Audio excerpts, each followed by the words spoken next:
A huge week in Canberra for a People's Bank. And UN skullduggery produces another WMD-style farce. Coming up on this week's episode of the Citizens Report.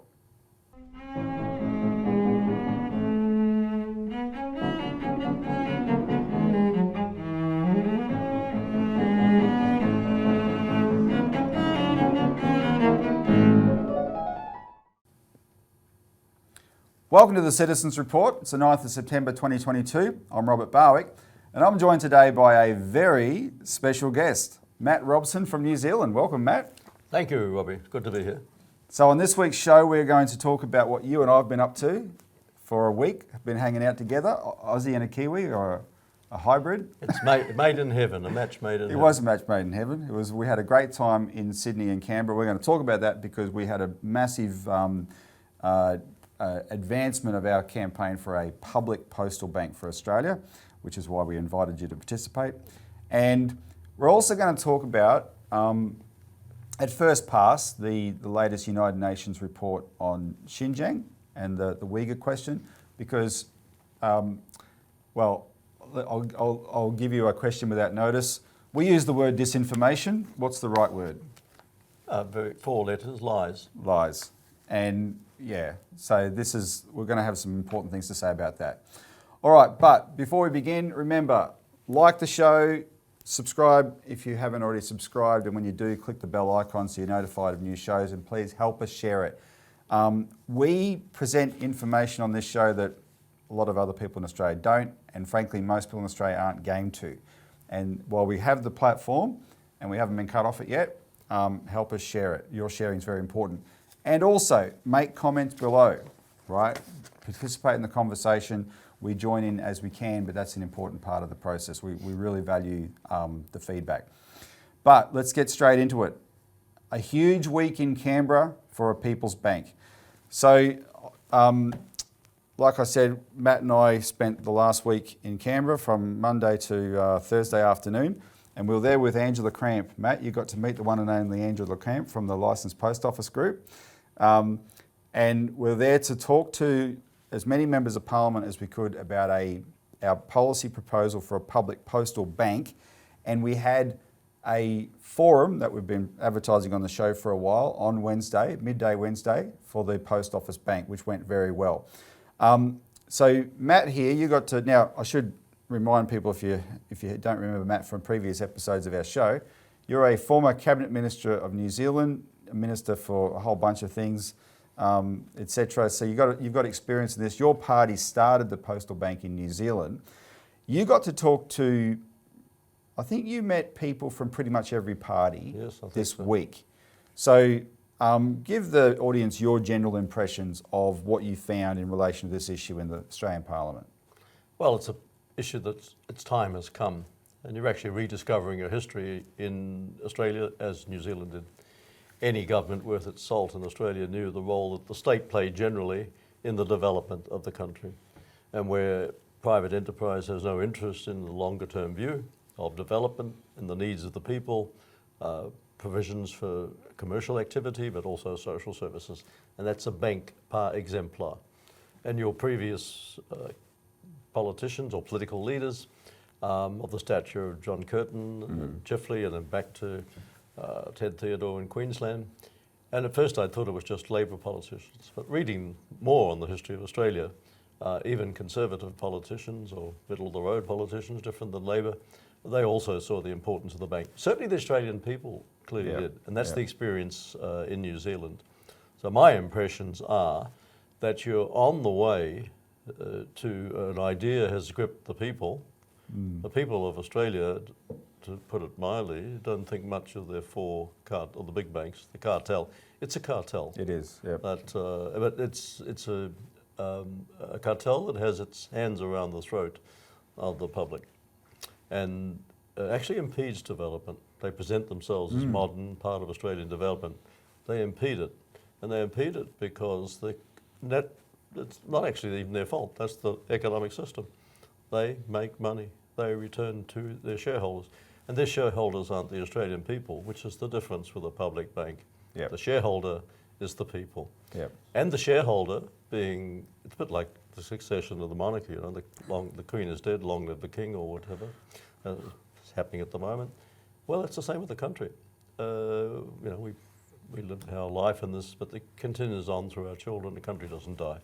So you're dealing with a different animal, or I shouldn't call it an animal, but a different mechanism when you're talking about a bank backed by the people and what it's able to do within the economic armoury and tools that any government, left wing, centre left, centre right, whatever they want to call themselves, which must have this in their armoury to benefit both the social and economic needs of the people. So my impressions after Canberra, apart from the two hats I saw of Barnaby Joyce and Bob Katter, which is, you don't see in New Zealand politics, they're a little bit larger than life, these people. Yep.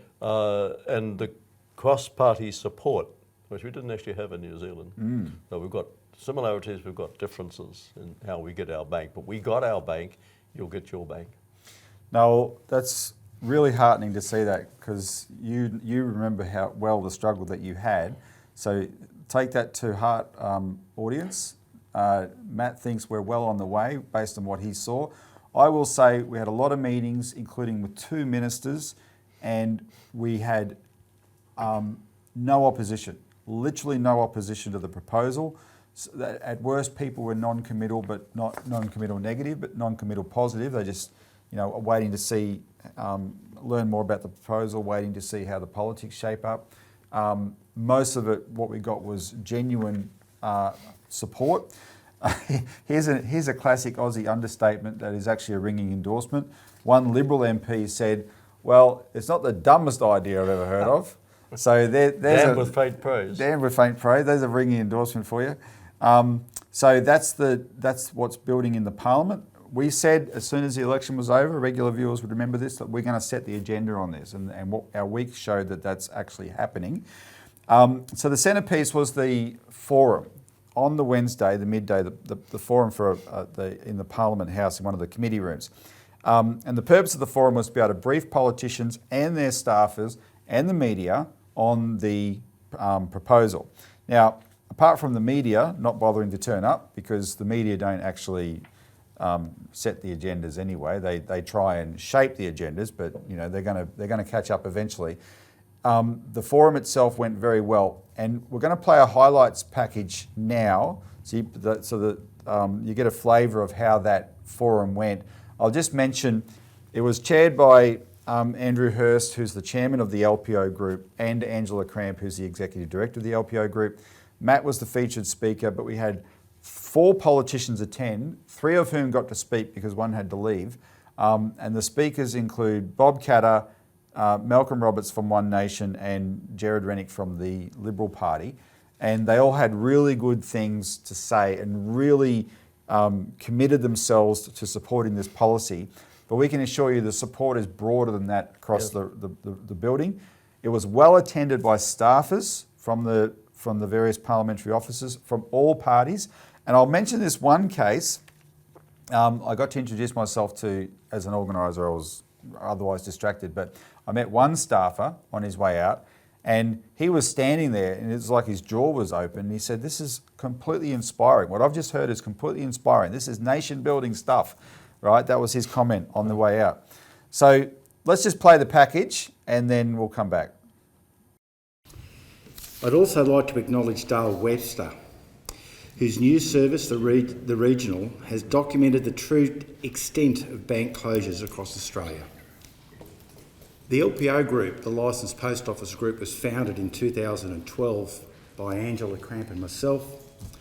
We saw a need to do something about the plight of licensed post offices and the Australia Post network as a whole, whether it was licensed networks or their company-owned outlets.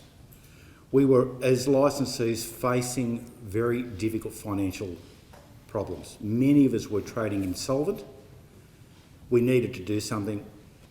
But what we found over the last 10 years with the loss of our recent CEO is that we're now heading back into that same direction. And we are not prepared to sit back and watch that happen. Post offices are a vital part of the community, and it doesn't matter whether you're in a very outback country town or whether you're in downtown Beresfield like I come from, which is in Newcastle, or whether you're in Shell Harbour like Angela. We service the community that the banks don't want to know about. We service the community that big business doesn't want to know about. They're our bread and butter, they're our people. And our forebears in this, in all parties, recognised that unrestrained financial power was a danger to countries because you become a hostage to that unregulated financial power. And banking is at the heart of that financial power of what countries need to exist. And what we had in New Zealand, which actually assisted us to get back a public bank, we don't call it the Kiwi Bank, was the fact that the banks were sold to private interests, and what's worse, they were Australian banks. And I'm sorry to say that I even joined in the little bit of nudging to get people to say, how dare we be owned by Australian banks? I felt a little bit ashamed in my heart at doing this bit of jingoism, but it reflected the fact that New Zealanders recognised that they as a people were not in control of their future. They didn't control or have a very strong financial interest in the greatest power in the country, how you raise your capital, how you spend it, and where the profits go, then you're actually throwing away your sovereignty. And that's what we had done. So it wasn't just our version of the Commonwealth Bank, which was the Bank of New Zealand, which was sold for a song to a privately owned Australian bank, but everything else, the airline, the rail, the insurance industries, the post offices, everything went in a very short period. And it's taken now, from that period, the 80s, 40 years to get back to a stage where the recognition that wealth is created collectively and should be used for collective good. And to do that, you need a government which has the strength and the vision to do that. 3 years later, there were 800,000 customers for the Post Office Bank, or we called it at that time the Kiwi Bank. I forget where the name came from, but people suddenly called it our Kiwi Banks. We called it the Kiwi Bank, which was a very powerful symbol. And it was making such a profit that it paid back the $60 million plus more. And it's been an enormous success. A success because we showed you could put a bank up and it could compete. But the bank itself is now owned as a concept by the people of New Zealand, and neither the National Party, the Conservative Party, or even the Labour Party were game to sell it. We have petrol refineries in Australia, don't quote me on the figures, they do 6,000 megalitres, right? China, when it builds a refinery, has 100,000 megalitres. They can get the money to build at economies of scale. And people say, oh, they got cheap labour. Well, they don't have cheap labour now. I mean, it's not a cheap labour country anymore. Why they succeed, as Japan did with the Zaibatsu and the government lending instrumentalities, they were able to build industries overnight. So you've got a bank that takes a bigger picture, that doesn't take a narrow, stupid, short-term picture. It takes a bigger picture, long-term picture. And when that was done, we were able to preserve a quarter of that industry that carried the economy of our state. I said, well, that's a map of Australia, isn't it? And he said, yeah, of course it is. I said, no, it's not. It's a map of Australia, shorn of a little narrow coastal strip, and a little dot around Perth. The rest of it's empty. There's only 1 million people living there. I mean, how much longer do you think that's going to go on for? Those who cannot learn from history will be doomed to repeat it. Give me the money and give me the dams, and I will put 1 million people in the Northern Territory. I don't know about the other parts of the Northern Territory, but I speak with authority of the border areas in the Northern Territory and all of inland North Queensland. And I'll give you 1 million people, where there are now 40,000 people. My name is Senator Malcolm Roberts. I represent the people of Queensland. And I want to tell you just how excited I am to be here. This is wonderful, wonderful presentation. Thank you so much, Matt. It is a really wonderful initiative because I'm going to talk just very briefly about some notes I made while Matt was talking. I want to thank, first of all, Angela Cramp. I haven't met Andrew before. Comes from a decent place. I've been in Beresfield. I've lived near there. I want to thank Robert Barwick, and I want to thank the Citizens Electoral Council. It's not the in thing to do to thank the CEC, but I want to thank them. I want to acknowledge them because they've done marvellous work over many, many years.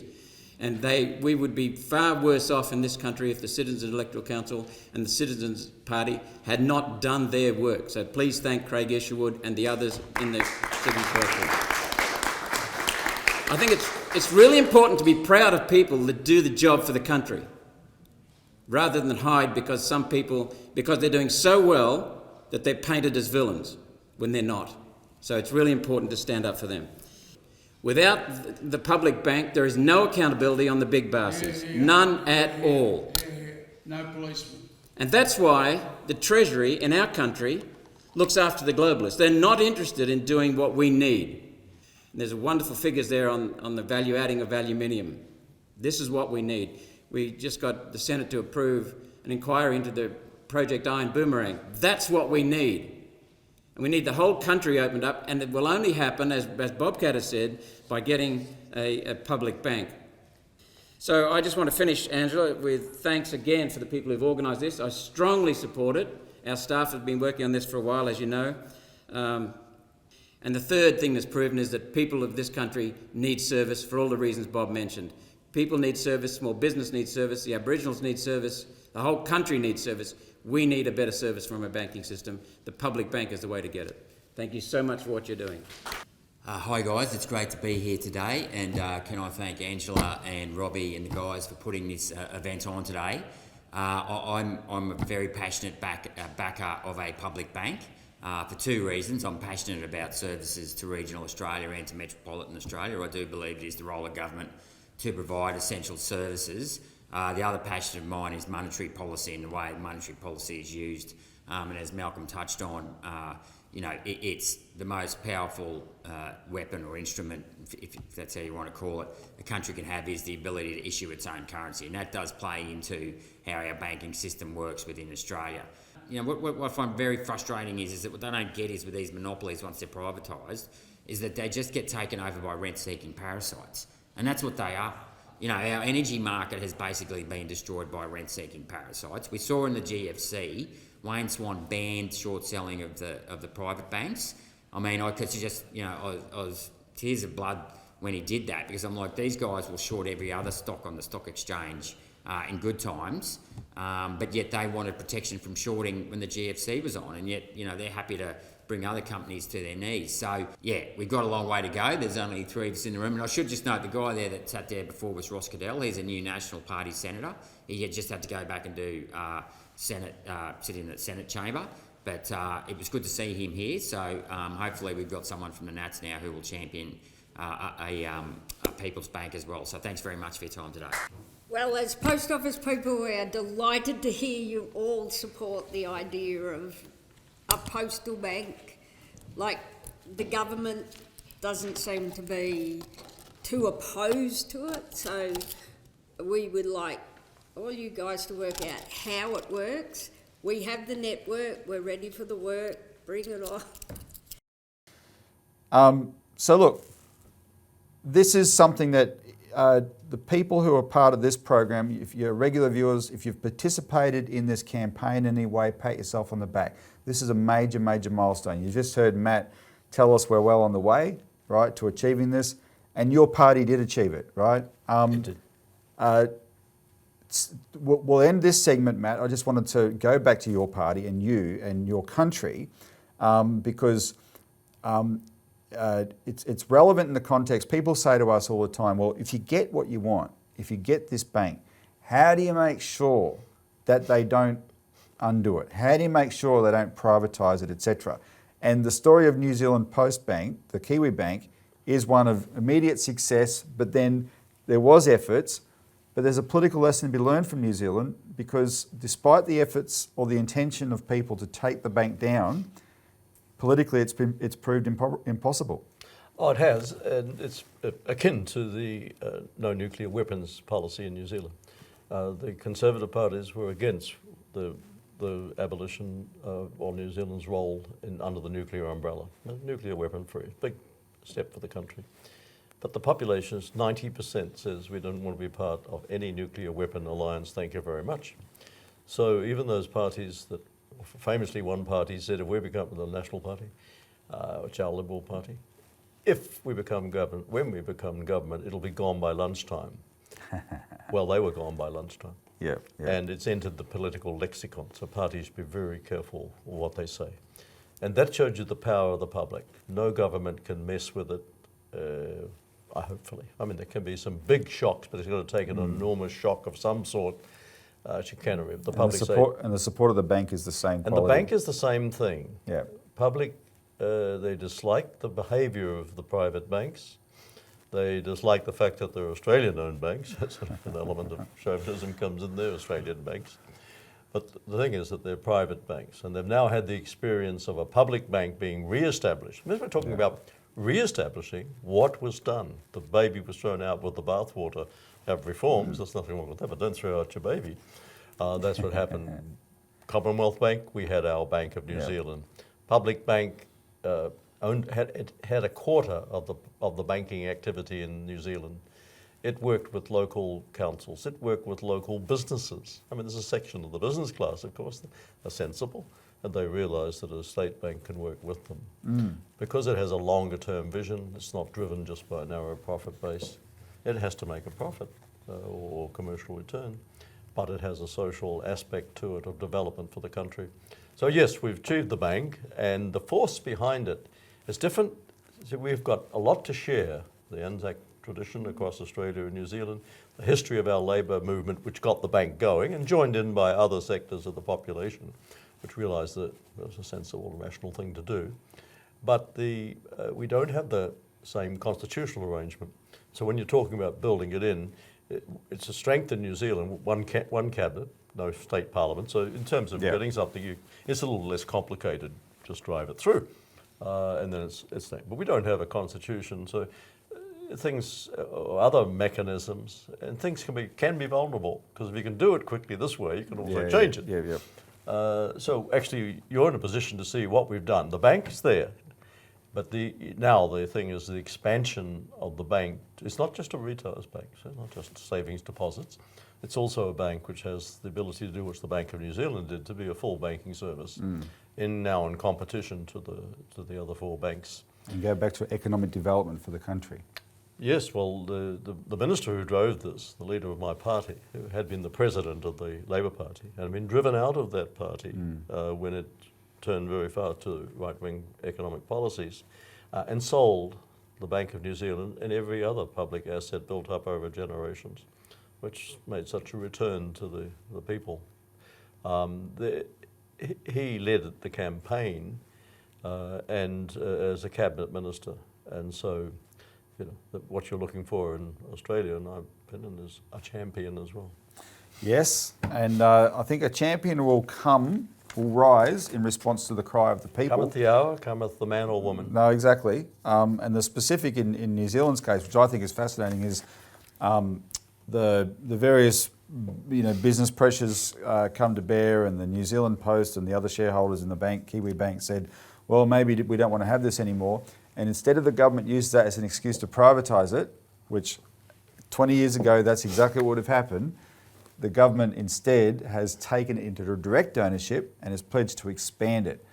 And this is what, if you get public banking back, mark my words, Australians, you get public banking back after we had it for 86 years, lost it, saw how terrible that experience was. If we get it back, we're not going to lose it again. Well, it's very interesting, because once the Labor-led government, and our party was part of that government, once it was defeated in the 2008 election. The bank had been going for 6 years.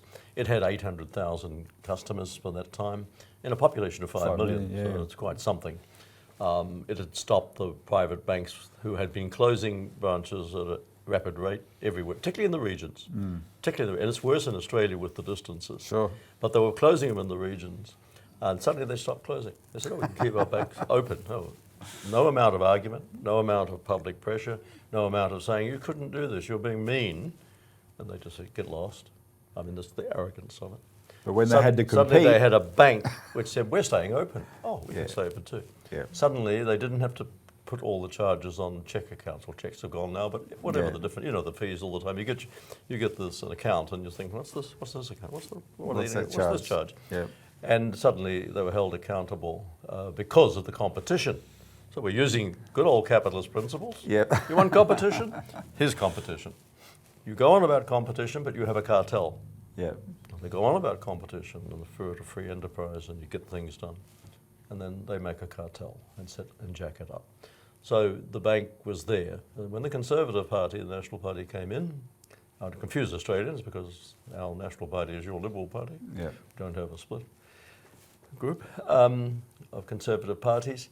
They tried. They ideologically still, it was in their milk, we've got to sell this thing. They're getting pressure from the banks, big lobbyists. You want lobbyists? Sure. Banks are lobbyists. Tell me about it. But, and they started the talking about, let's have mum and dad invest it. Public wouldn't buy it. So they did the next thing. They gave 2 government corporations, Post, which the bank was based on, the Post network, like you're proposing here, and the Accident Corporation, Compensation Corporation. And they gave them shareholding and the government had 51%. But that was actually a prelude to let's wait for the time and pounce. Yeah. It came the time, but a Labor government was back in. A Labor government was answerable to the public, which says keep our bank, called Jim's Bank, under the name Jim Anderson, Jim's Bank, leave Jim's Bank alone. And the board of New Zealand Post, which is quite conservative now, appointed by the National Party, there's a lesson in there, and the Kiwi Bank, Conservative Bank, waiting, they said, the Accident Compensation Corp. Well, we'll stay in, but you've got to allow us to sell 25%, 30% of our holding to bring in private capital. And this is interesting because the bank needs to expand. There's no doubt about that. Yeah. It's got a 5% share now, whereas the Bank of New Zealand in its heyday had 25% of the banking business. It does need to expand. It can get there, but we'll come to that. But the government called their bluff. Called their bluff because when it had actually been floated the idea earlier in the year, with all the learned articles in the media and the press, you know how it can be done. You can see a campaign unfolding. The bank needs capital. They didn't. It's damning it with faint praise. It's done a good job. It's there, but it's only a small part. It can't really compete with the big banks. Well, no, not if you don't give it the capital injection and a sensible investment. And this is where the politics comes in. And when you get your campaign unfolding, your people shouldn't be confused by these people who act as the experts, as though it's some law passed down to Moses that this is how it must be. Only the private banks, apparently the only part of credit or capital is privately created. Well, tell me something else. We've just been through COVID. Yeah. We see how money is created. Yeah. Now, our governments make choices. So it's up to countries to decide, for instance, how much they spend on war, actually. They call it defence, but it's often war. So suddenly there's a war coming, you can spend a lot of money. We've had the experience in Australia with the Second World War, the First World War, we've had exactly the same. Suddenly, there's plenty of money. Yep. You make your choices and you either invest. So the government has taken back all the byplay from about February this year. We're putting things in the paper, seeding articles, getting people ready for some sort of privatisation, as though it's inevitable. What can you do? It's the tide, it's the moon, it's the sun coming up. Push back, and the government's taken 100%. So they're in a position, they're nervous. I mean, we're talking politics, we don't get involved in New Zealand's internal politics. The Prime Minister and others are nervous. And they're nervous about being told by the financial establishment that you can't do this. We read the show, we set the rules. You've been through this in Australia. You had the Depression. You had the leaning by the British financial establishment on Australian governments. You had the Lang government falling in 32. I don't want to give a lecture, you know. You got to see Ted Theodore on Bobcat on the as wall well. of Bobcat, that was marvellous, you know. Yeah. There's Ted Theodore. These people, we should praise them, whatever peccadillos they've got, whatever we may not like, they had the courage to be there ahead of us. So let's not betray. So it's what the same they did. fight. It's the same fight, a different form, different place, It's the same principle. Yeah. Sovereignty. Hear, hear. Well, thanks, Matt. Take heart, viewers. This campaign has got rockets on now. All right, let's move on because we are actually trying to do this in efficiently today. We have some time constraints. UN skullduggery produces another weapons of mass destruction style farce. And we're going to talk about this report. But before we do, we're going to announce something that might get me some criticism, but I don't care. But you and I had a great time because we took the opportunity, because Matt's the Assistant Foreign Minister, well, the former Assistant Foreign Minister of New Zealand, we took the opportunity to have a meeting with the Chinese ambassador to Australia, who's been in the news a bit lately because he's done these appearances where the press have absolutely gone after him, both at the National Press Club and the other night on 7:30 Report. The person we met was a very different person to that depicted in the press. And we had dinner, and it was a great dinner. Peking duck, it was brilliant. So we discussed, if I was telling people, if I'm asked, just quickly, tell me what you discussed. We discussed high-speed rail. That's what we discussed. It was really, really good. China's willing to cooperate with Australia on economic development. It's quite something. But Matt, you've had a lot of experience, so just briefly give your impression on where you think, you're an outsider, sort of, but you're an Australian as well. But based on that conversation, where do you think our relationship with China is at? Well, you've got a country, China, which is willing to be friends with Australia, to have normal relations. What they're facing is the ups and downs of governments here, from the type of lunacy that Minister Dutton used to give out to the world. I mean, in New Zealand, we looked at it aghast. What's he talking about? What's he trying to do? We don't want to go and... We're preparing for war. Prepare for war, you know, it's just absolutely ridiculous. And so here, we were doing what your political leaders should be doing, and that is working closely with the ambassador to understand China, have China understand Australia if there are differences. Yeah. And the ambassador made that clear. We had, he didn't go into a prepared set of questions from a hostile interviewer who had predetermined what answers they wanted to get out of the ambassador. Chop him off, clear him off, make him look as though he's an autocrat and authoritarian and dangerous. It's not the job of the media, in my opinion, that do this, to have interviews like that. If they're investigative journalists, they actually ask questions and wait for the answer. We should want to know what China thinks. Well, the ambassador, as I say, talked to us and gave us the respect. You're leader of a party or part of a leadership in Australia. I'm a former minister of New Zealand with an interest in these matters. And he gave us due respect and listened to our viewpoints as we listened to his. And in fact, an interesting thing that the ambassador said to us is, of course, all countries make mistakes. So he wasn't going in there and saying, my country's perfect, which our countries tend to do to the rest of the world. We are democratic, we lead the world, we're perfect. We have values He talked about human rights, but as you say, the high-speed rail, well, that captures my attention. I drove with you from Sydney to Canberra, and it took us quite a while. Yeah. A high-speed train, we would have been there in 30 minutes, 20 minutes. And I've been in China on that. That tells you something. A country which in 1949 had been attacked by the Japanese, ravaged by Japanese imperialism, and prior to that by all of the Western powers. And Australia and New Zealand, as part of the British Empire, were part of that history of the exploitation, plundering of China. But from 1949, whatever the issues, whatever the criticisms might be of that period, a country of now 1 billion people has managed to put itself in a position where it can build high-speed rail. So they must have done something right. So let's show them some respect. And is there something we can do? I don't know of any other country that has offered Australia, which does need rail, with your vast distances, even more than New Zealand. We could do with it, but Australia even more. What a possible partnership. But it's up to the Australians whether they take it. But instead, there's a path to war. Now, a war costs a lot of money. A war destroys. So wouldn't it be better to see if you can negotiate and work and work with some? And come to this report on the Uyghurs. Well, what was interesting with the ambassador is he said to us, that China's got human rights issues like any other country. He didn't say there's not things Yeah. that could be discussed. He wasn't, in terms of the visit of Mrs. Bachelet, who was the United Nations High Commissioner for Refugees, Human Rights, sorry.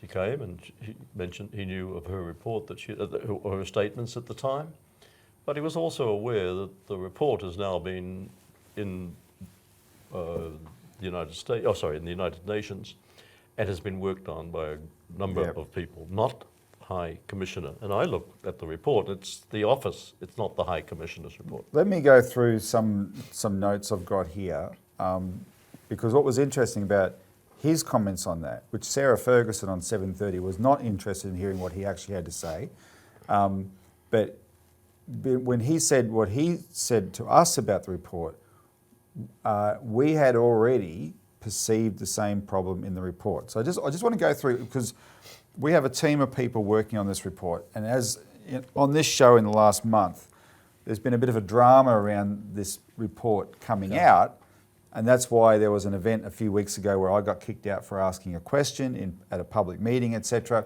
because all these events were held in the context of this report, right? Everyone knew it was coming out, and the anti-China crowd who try to weaponise human rights were front-running it, right? Then the report came out and they're saying, see, China's, the UN saying crimes against humanity. But here's the thing.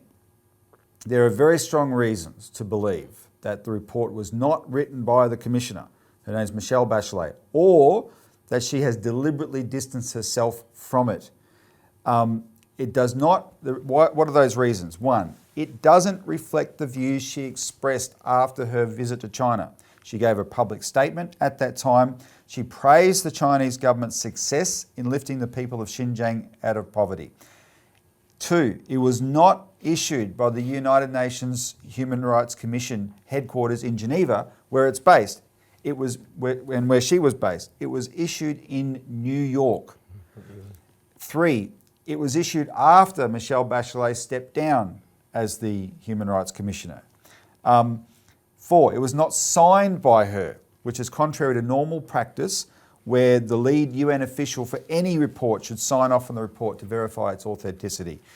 And five, her name, Michelle Bachelet, does not appear anywhere in the report, right? And so those are the reasons you think, well, hang on, there's a public statement she made, there's a report that says very different things to that public statement. It didn't come from her office. It's been released, however, in the name of her office, right? Well, what's interesting in all of this is, once again, we come to the level of hypocrisy. In a number of interviews that I've had on the war that's going on in the Ukraine, I've been accused by journalists about whataboutism. And whataboutism, a strange term, seems to me, is when you talk about historical context. And what I notice with China, the leaders in my country, conservative former Prime Minister John Key, and the leader of the Foreign Affairs spokesperson Jerry Brownlee for the New Zealand National Party, on the right of the political spectrum, Jerry Brownlee's come out and said, nobody's talking about the terrorist threat that China's had to deal with. And I noticed an interview I saw on the ABC with a representative of the Uyghur community here. He talked about East Turkestan. Now, he's got a right to do that, and he'd studied in Turkey. He didn't talk about the genocide that Turkey's accused of against Armenia. No. He didn't talk about any other of the genocides that we've got. I mean, nobody in the United States talks much about the genocide of Native Americans. And the Chinese government, notice, don't get stuck into Australia on the genocide that has occurred here in our country. I mean, I'm born in Australia. I think I've got a right to speak about it. The invasion, the position that Aboriginal people in, I don't think they could really get stuck into that in terms of human rights. So none of that is mentioned. And by the way, there's a United Nations report from the rapporteur on Julian Assange and the treatment of him. So my point is that suddenly this report, with all its flaws, without anybody actually reading it, I suspect that most of the people talking about it have never read it or analysed. But they say, we've got a report here which we can use to bash the Chinese government. Now, if there are things in there that are critical of China which can be sustained, then so be it, and then present it. But don't use it as an excuse for us to have a war with the Chinese people. 100%. And if you don't do it in an even-handed way, you're not going to get, just say let's just talk hypothetically. Let's just say there is a problem, a genuine problem that gets identified. But if the UN process, through this manipulation that we think is going on behind the scenes, presents it to China in an uneven-handed way, where there is this extreme hypocrisy, where the Americans aren't expected to respond to any of their problems, or anyone in Europe, etc. But, well, what's China going to do? They're going to say, get lost, right? You do not treat us this way. And so then you know that the whole process isn't genuine. And I want to cite, we were talking about this on the weekend when we were having our lunch in Sydney. There was a movie made. It's a really good movie that people should watch. It's called State Secrets, and it's the story of Catherine Gunn, who worked for GCHQ, which is the signals intelligence in the United Kingdom. Yeah. And it's how, in the lead up to the Iraq War, she saw American messages to the British saying, dig up as much dirt, British intelligence saying, dig up as much dirt on the UN ambassadors of these countries as possible so we can blackmail them into voting our way in the UN. That is how this, now, I don't want to propose it like this. The UN is the best system we've got, unfortunately. It is the system. But do not take these sort of things at face value. This is a sort of thing that can go on behind the scenes, and it's depicted quite well in that book. Let me just go through some elements of the report, and then I want your final comments on it. The big issue has been the word genocide in relation to Xinjiang, which has been bizarre because it's the population of the Uyghurs that are accused of being genocided has grown in the same period. The report doesn't mention it. In common with other ethnic groups in China, Uyghurs were not subjected to the one-child policy. The Uyghur population in Xinjiang has grown significantly. In the report's 48 pages, we find the word may 50 times, the word possible 14 times, could 13 times, alleged 12 times, appears 8 times. That suggests almost 100 times there are elements of doubt. There are allegations and there are suggestions of human rights abuses, but the degree of proof required to say so with certainty hasn't been met. Forced labour is mentioned 23 times in the report. Surprisingly though, even though there are some allegations, the mentions of forced labour usually relate to China's actions to prevent it. And the report actually has to acknowledge that. The report finds that, and on forced labour, it doesn't, although this report cites the organisation called the Australian Strategic Policy Institute in other areas, it doesn't cite this famous forced labour report by ASPI that we debunked. And that's the reason I was thrown out of that meeting. So ASPI is crowing about this UN report saying, see, we're vindicated. No, why haven't they cited your famous report if your work was so good? The report finds a clear link between the voluntary education and training centres in Xinjiang and ongoing employment. In other words, they're working, people are working. Now, the report makes suggestions of coercion and encouragement to take jobs, and I've seen videos of this where young women in poor Uyghur families in their late teens have been told, look, you could get a job, and they're shy and they don't want, and their dad says, oh, I don't really think so, etc. And the government official comes back, no, please come and get a job. We'll make it work for you, etc. And sometimes these girls, they feel pressure and they're crying. But the ones that take up the offer, because they're not actually forced to, the ones that take up the offer, even under this so-called coercion. And it reminded me of when, I have to say this, my own daughter was so nervous. She's got a job at KFC. She was so nervous. She wanted a job. She wanted to make some money. But she got the job and then, and I'm thinking, so no, you got the job, you got to go now, right? And once her confidence built up though, totally transformed. And you can see the documentaries China has done on this same question. These same girls would go and work in a factory and suddenly they're foreman in their division of the factory, right? Still rather quiet, shy types, but their confidence is just blossoming. They go back home to their family, they're bringing presents and they're different people. I mean, this is a normal thing. And that's what gets demonised in China. You can watch the documentaries on it yourself. I'll have some respect for the criticisms of China from our governments when any of them take up the killing of the Khashoggi in the Turkish embassy by Saudi Arabia, when any of them take up the atrocities in the Yemen, and when sometimes some attention is paid by the Australian government to the crimes by Australian journalist and publisher Julian Assange through the Wikipedia demonstrated that they WikiLeaks. take no notice of it. We have Yeah. the pictures of the Apache Yeah. helicopter gunning down innocent people in Baghdad. What has happened? Nothing. Where is the denunciation? And that's the hypocrisy. It goes on and on. Yep. So if you've got that level of hypocrisy and whataboutism, how are the Chinese supposed to react? And here's the next, and this is the next point I was going to make is the key nub here. China had a severe terrorism problem, and this report at least acknowledges that. Yeah. And your opposition foreign spokesman in New Zealand Jerry made that Brown. point and got attacked for it. Because the human rights mafia, funded by the United States and the Brits, etc., that are trying to attack China over human rights, are trying to pretend it wasn't responding to a terrorism problem. Not only does the report actually acknowledge the terrorism, it acknowledges there have been no terrorist incidents in Xinjiang and mainland China since this program started. And it was a horrific wave of terrorism the Chinese were suffering. The report expresses some concerns at potential abuses of individual rights resulting from the program in response to terrorism, but it finds no incontrovertible evidence of incarceration of millions of Uyghurs, as incessantly claimed by the mainstream media.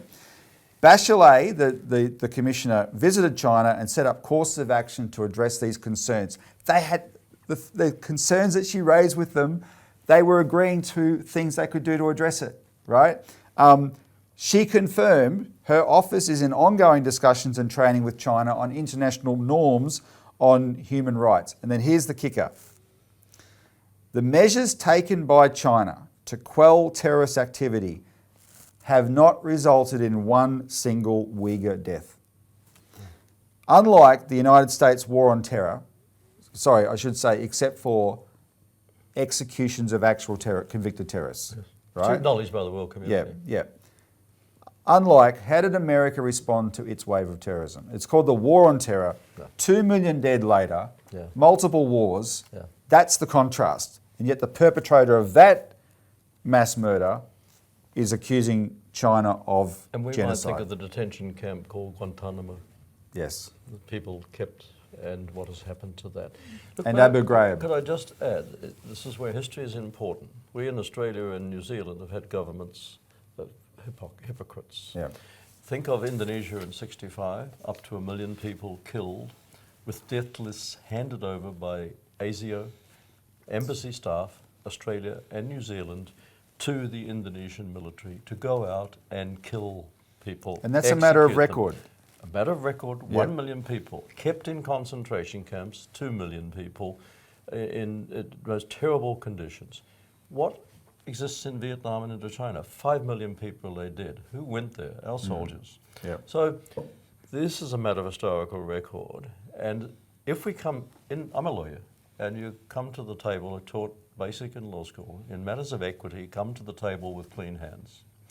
China is not exempt from criticisms. There's a lot, Sure. there's a massive, but think of the scale of their history. Think of what they've been through.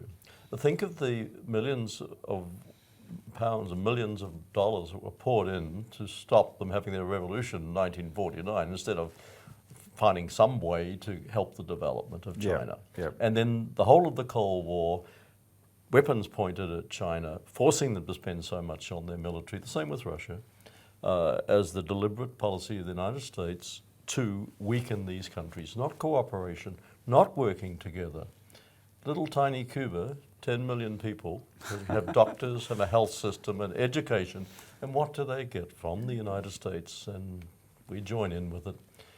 They get an economic blockade, and they get oppression, they get attempts to assassinate their leader. I mean, how many assassination attempts of Fidel Castro? Now, this may seem a little way longer, but it's connected Of course. and to a pattern, and that's where whataboutism comes in.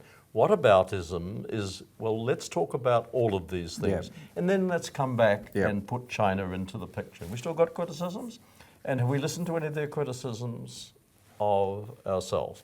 I was only young, but I remember my dad pointing out that when, I think it was Premier Khrushchev was responding to a Cold War attacks by Mr. Menzies. I was only a little kid, but I remember my dad telling me. And Khrushchev got up and said, well, let's just talk about the Aboriginals.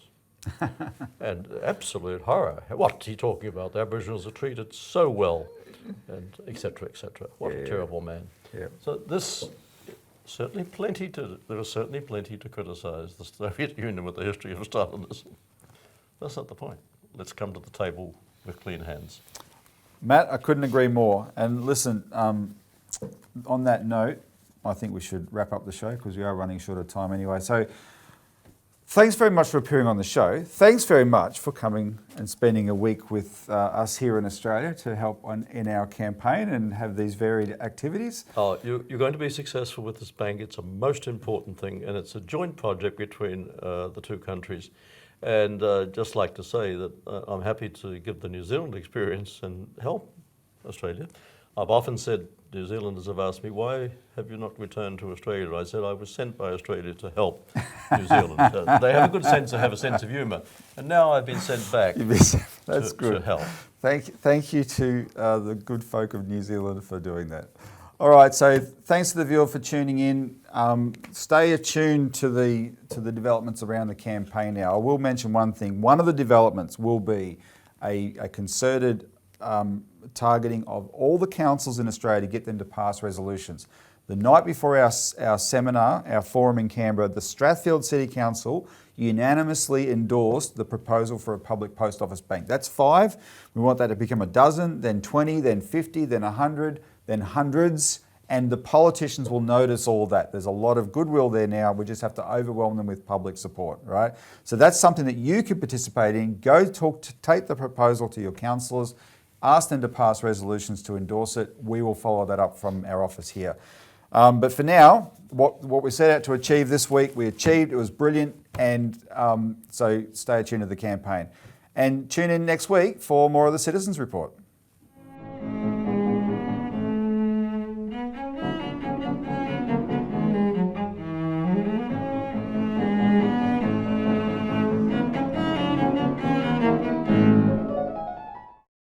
Authorised by Robert Barwick, Citizens Party, Melbourne.